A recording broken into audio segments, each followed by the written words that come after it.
बंधुगण जदि आपण जीवन को बुझीगले तेरे जीवन एकुटिया यात्रा भली लागिब। जदि जीवन को बुझीपारे तेबे कोलाहल मध्य भी आपण एकुटिया अनुभव करेंगे। नमस्कार बंधुगण, आपण मानकु मोर एही चैनल को स्वागत। आज ही कार्यक्रम कुंभ राशि पाई बहुत गुरुत्वपूर्ण अच्छी। आज आम जानिबा कुंभ राशि 2024 अगस्ट मासटी किपरि रहिबा। कुंभ राशि मासिक राशिफल उपरे आलोचना करिबा। कुंभ राशि व्यक्तिविशेषंकर अगस्ट मासटी किपरि रहिबा संपूर्ण भावरे आमे सही विषय रे आलोचना करिबा।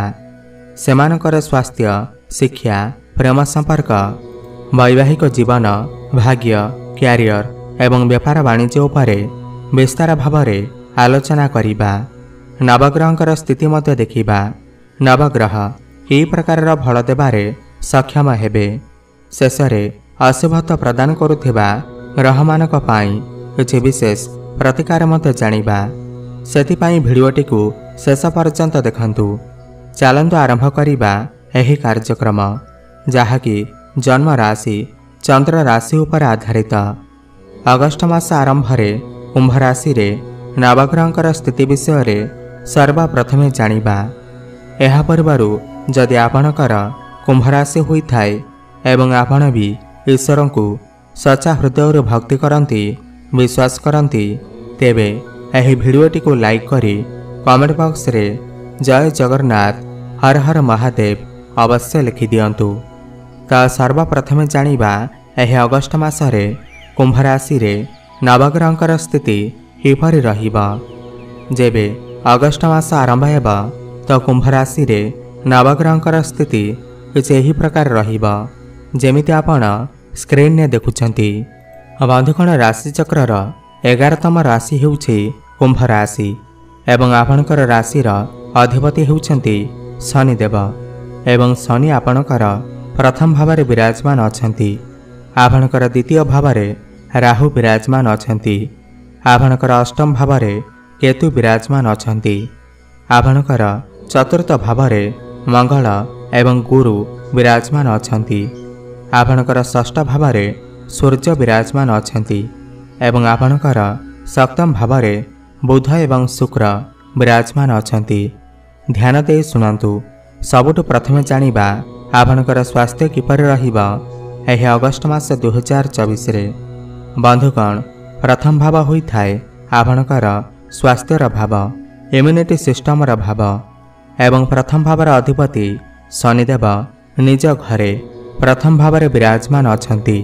बंधुगण एठारे शनिकर स्थिति बहुत भल अछि, किंतु शनिदेव 14 नवेम्बर पर्यंत बकरी अवस्थार रहिबे एवं आपणकर द्वादश घरर फल देबे। एठारे बुध एवं शुक्र आपणकर सप्तम भावरे केंद्र रे विराजमान अछंती, भल स्थिति रे अछंती।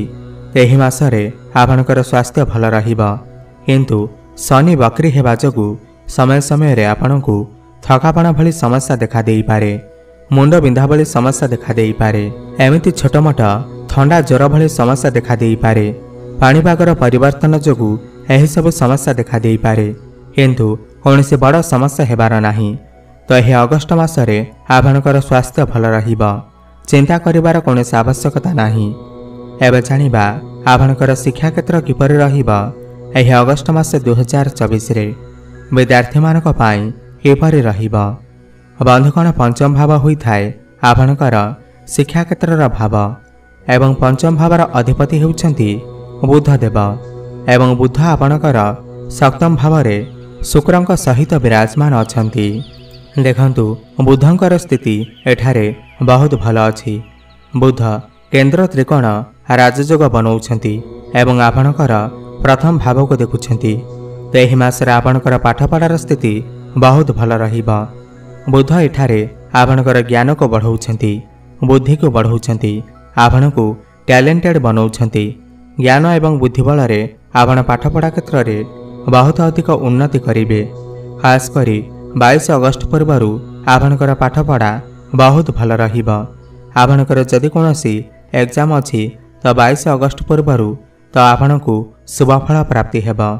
पाठपढ़ा को नहीं जदि आपण किसी निष्पत्ति नेबाकु चाहुचंती किंवा कौनसी जगार एडमिशन नेबाकु चाहुचंती उच्च शिक्षा करबाकु चाहुचंती ताहेले 22 अगस्ट पूर्व करंतु समय आपणक पई भल अछि।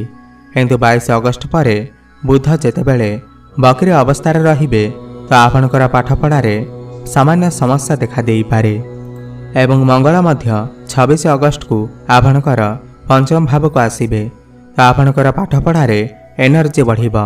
आपण एनर्जी सहित पाठ पढ़िबे, पाठ पढ़िबा को मन लागिबा। तो मोटामोटी देखा गले यह अगस्ट मासरे आपणकर पाठपढ़ार स्थिति बहुत भल अछि। एबे जानिबा आपणकर प्रेम जीवन किपर रहिबा यह अगस्ट मास 2024 रे। बंधुगण पंचम भाव ही होई थाए आपणकर प्रेम जीवनर भाव, शिक्षार भाव एवं संतानर भाव एवं पंचम भावर अधिपति बुध आपणकर सप्तम भाव में विराजमान अछंती, ताहा पुणी शुक्रंक सहित विराजमान अछंती। बंधुगण एठारे बुधंकर स्थिति बहुत भल अछि। शुक्रंक सहित रहिबा कारणरू शुक्र जी कि भल पाइबार कारक ग्रह, तो आपणकर प्रेम जीवन एही मासरे बहुत भल रहिबा। एवं शनि मध्य बुधं को देखुचंती, आपण दुई जनक मध्यरे भल पाइबा बढ़िबा, संपर्क बढ़िबा, भ्रमण करिबार जगह मध्य बनुअछि। पूर्वर जदि आपणकर किछि प्रेम जीवन रे समस्या थिला, कथावार्ता बंद हो जाइथिला, ब्रेकअप आदि हो जाइथिला, तो आपणकर कथावार्ता पुणी थर होई पारे, प्याचअप आदि होई पारे। किंतु 22 अगस्ट पूर्वरु 22 अगस्ट पर बुध जेतेबेले बकरी अवस्था रहिबे तो शनिक सहित षडाष्टक जोग निर्माण करिबे, तो आपणकर प्रेम जीवन रे सामान्य समस्या आसीपारे, मन मनांतर देखा देई पारे, लड़ाई झगड़ा होई पारे। एथिप्रति आपण टिके ध्यान देबे। तो मोटामोटी देखा गले 22 अगस्ट पूर्वरु आपणकर प्रेम जीवन बहुत भल अछि। एबे जानिबा आपणकर वैवाहिक जीवन किपर रहिबा यह अगस्ट मास 2024 रे। बंधुगण सप्तम भाव होई थाए आपणकर वैवाहिक जीवनर भाव एवं सप्तम भावर अधिपति हेउछंती सूर्य एवं सूर्य आपणकर षष्ठ भाव में विराजमान अछंती एवं आपणकर सप्तम भाव में बुध एवं शुक्र विराजमान अछंती।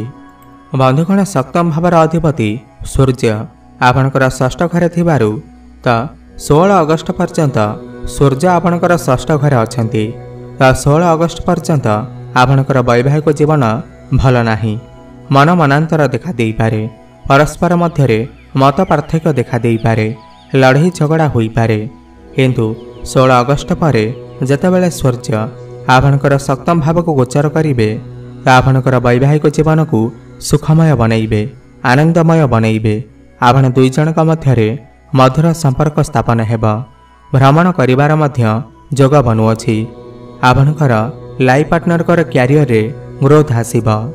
आपण दुई जन मिसिकी कोनोसी एक बड़ निष्पत्ति नहीं पारंती, कोनोसी प्लानिंग करि पारंती।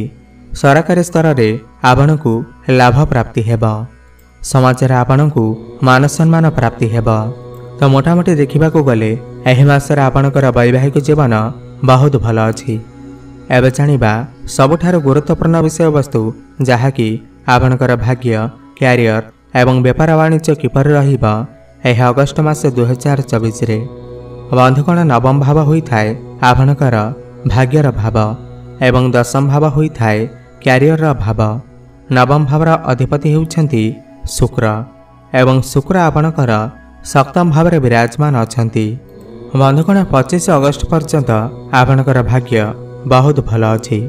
शुक्र एठारे त्रिकोणर मालिक होई करी केन्द्र रे विराजमान अछंती। केन्द्र त्रिकोण राजयोग बनाउछंती एवं आपणकर लग्न को देखुछंती। आपण एही मासरे भाग्यशाली हेबे, भाग्य आपणकर प्रबल अछि।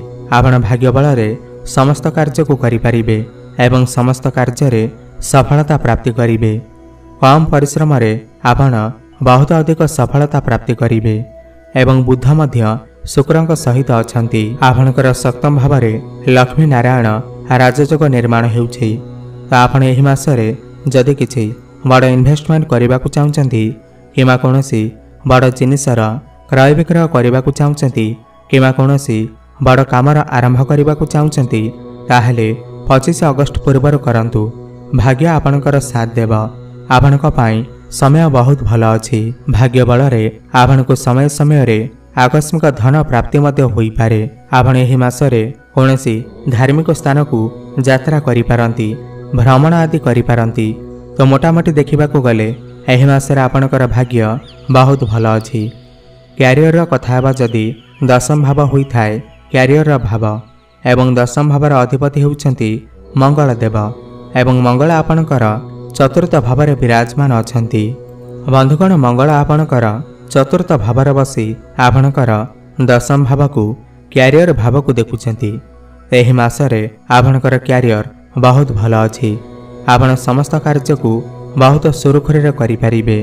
କାମ କାର୍ଯ୍ୟ କରିବାକୁ ଆପଣଙ୍କର ମନ ଲାଗିବ। ଉପର ଅଫିସରଙ୍କର ସପୋର୍ଟ ଆପଣଙ୍କୁ ପ୍ରାପ୍ତି ହେବ। କାମ କାର୍ଯ୍ୟରେ ଆପଣଙ୍କର ସାହସ ପରାକ୍ରମ ବଢ଼ିବ। 26 ଅଗଷ୍ଟ ପରେ ମଙ୍ଗଳ ଆପଣଙ୍କର ପଞ୍ଚମ ଭାବକୁ ଗୋଚର କରିବେ ଏବଂ ଆପଣଙ୍କର ଏକାଦଶ ଭାବକୁ ଦେଖିବେ। ଏକାଦଶ ଭାବ ଲାଭର ଭାବ ହୋଇଥାଏ, ଇଚ୍ଛା ପୂର୍ତ୍ତିର ଭାବ ହୋଇଥାଏ। ତ 26 ଅଗଷ୍ଟ ପରେ ଆପଣଙ୍କୁ ଲାଭ ପ୍ରାପ୍ତି ହେବ। ଚାରିଦିଗରୁ ଲାଭ ପ୍ରାପ୍ତି ହେବ। ଆପଣଙ୍କର ସମସ୍ତ ଇଚ୍ଛା ପୂର୍ଣ୍ଣ ହେବ। କାମ କାର୍ଯ୍ୟରେ ଆପଣଙ୍କର ପ୍ରମୋସନ ହେବାର ମଧ୍ୟ ଯୋଗ ବନୁଅଛି। ଯେଉଁମାନଙ୍କ ପାଖରେ କୌଣସି ଚାକିରି ବାକିରି ନାହିଁ ତ ସେମାନଙ୍କୁ ନୂତନ ଚାକିରି ମଧ୍ୟ ପ୍ରାପ୍ତି ହୋଇପାରେ। ଆପଣ ଯଦି ଟେକ୍ନିକାଲ କ୍ଷେତ୍ରରେ କାମ କରୁଛନ୍ତି, ଆଇଟି ସେକ୍ଟର, ବ୍ୟାଙ୍କିଂ, ମ୍ୟାନେଜମେଣ୍ଟ କ୍ଷେତ୍ର, ମେଡିକାଲ ଫିଲ୍ଡରେ କାମ କରୁଛନ୍ତି ତ ଏହି ମାସ ଆପଣଙ୍କ ପାଇଁ ବହୁତ ଭଲ ଅଛି। ଆପଣ ସେଥିରେ ବହୁତ ଅଧିକ ସଫଳତା ପ୍ରାପ୍ତି କରିବେ। ଆପଣଙ୍କୁ ସର୍ବଶ୍ରେଷ୍ଠ ଫଳ ପ୍ରାପ୍ତି ହେବ। ବ୍ୟାପାରର କଥା ହେବା ଯଦି ସପ୍ତମ ଭାବ ହୋଇଥାଏ ଆପଣଙ୍କର ବ୍ୟାପାରର ଭାବ ଏବଂ ସପ୍ତମ ଭାବର ଅଧିପତି ସୂର୍ଯ୍ୟ ଆପଣଙ୍କର ଷଷ୍ଠ ଘରେ ବିରାଜମାନ ଅଛନ୍ତି। କିନ୍ତୁ 16 ଅଗଷ୍ଟକୁ ସୂର୍ଯ୍ୟ ଆପଣଙ୍କର ସପ୍ତମ ଘରକୁ ଯିବେ। ତ 16 ଅଗଷ୍ଟ ପରେ ଆପଣଙ୍କର ବ୍ୟାପାର ବହୁତ ଭଲ ରହିବ। ବୁଧ ମଧ୍ୟ ଆପଣଙ୍କ ସପ୍ତମ ଘରେ ଅଛନ୍ତି। ବୁଧ ହେଉଛନ୍ତି ବ୍ୟାପାରର କାରକ ଗ୍ରହ। ତ ଏହି ମାସରେ 16 ଅଗଷ୍ଟ ପରେ ଆପଣଙ୍କର ବ୍ୟାପାର ବାଣିଜ୍ୟ ବହୁତ ଭଲ ହେବ। ବ୍ୟାପାର ବାଣିଜ୍ୟରେ ଉନ୍ନତି ଆସିବ, ଗ୍ରୋଥ ଆସିବ, ଫାଇନାନ୍ସିଆଲ ଗ୍ରୋଥ ହେବ। ଆପଣଙ୍କର ଡେଲି ଇନକମ୍ରେ ବୃଦ୍ଧି ଆସିବ। ଏବେ ଜାଣିବା କିଛି ଉପାୟ ବିଷୟରେ ଯାହାକୁ କରିବା ଦ୍ୱାରା ଏହି ମାସରେ ଯାହା ବି କିଛି ସମସ୍ୟା ରହୁଅଛି ତାହା ଦୂର ହୋଇପାରିବ।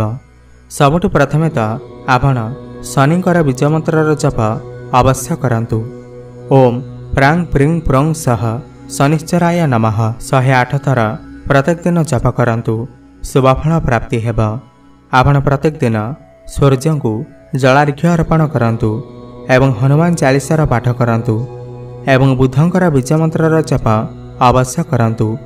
ଓମ୍ ବ୍ରାଂ ବ୍ରିଂ ବ୍ରଂ ସହ ବୁଦ୍ଧାୟ ନମଃ 108 ଥର ପ୍ରତ୍ୟେକ ଦିନ। ଶୁଭଫଳ ପ୍ରାପ୍ତି ହେବ। ଆପଣଙ୍କର ଜୀବନ ମଙ୍ଗଳମୟ ହେଉ, ଏହା ଆମର ପ୍ରଭୁ ଜଗନ୍ନାଥଙ୍କ ନିକଟରେ ଏତିକି ପ୍ରାର୍ଥନା। ଧନ୍ୟବାଦ।